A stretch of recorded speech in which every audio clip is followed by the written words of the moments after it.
listening to every Black metal album. Part 2. First up, Gorgoroth. I listened to this like 2 days ago, and I don't remember it.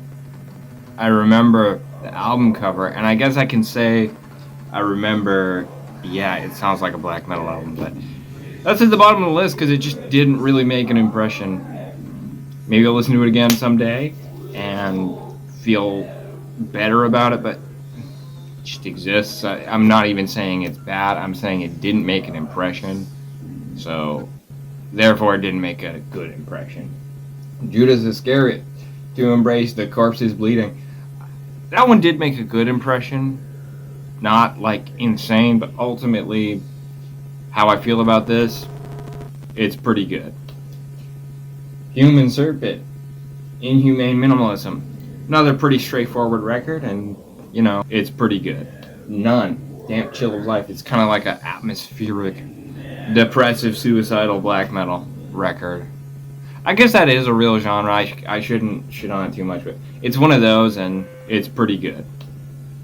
Let Us Nord, Du Salutis May. It's pretty good. Pretty good.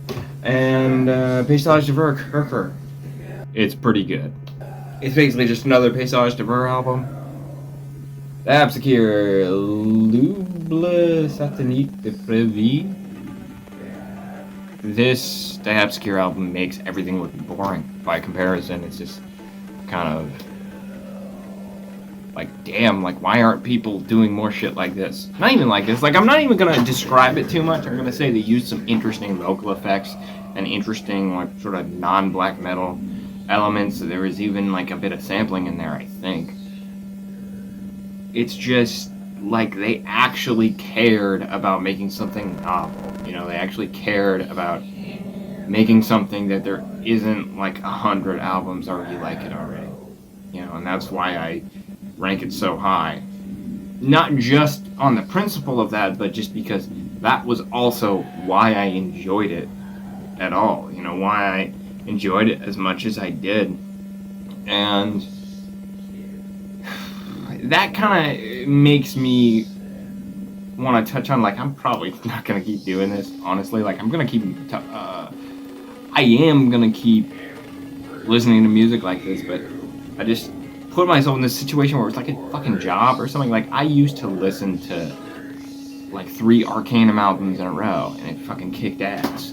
And this is just dumb. Like, I live in the world where there's like Last.fm and Spotify Wrapped and all this stuff that, you know, tries to get you to treat listening to music like you're collecting Pokemon or like something. You know, it's just really dumb and unhealthy because, you know, this art, you should engage with it in a more like visceral way where you're just like, let's go. You're not thinking about like, oh, I gotta scrabble this. And this is kind of in that same vein. And the way I used to listen to like a bunch of black metal in a day, albums, songs, whatever, it's like the complete opposite of this. You know, I think this is interesting. I think it serves a purpose, but not going to keep doing it because now I've been in this headspace where it's like, oh, I have to listen to a black metal album today. Oh, let's try to find a short one and shit like this.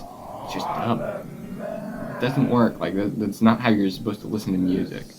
So, as far as the point I was trying to prove, it just basically can be summed up like there's a lot of black metal albums. There's a ton of them. And it's true. It's still true. Maybe you could listen to one every day for the rest of your life if you wanted to, but why would you? Really? Like, I think that there is value in going back, listening to something you haven't listened in a while, you know, so.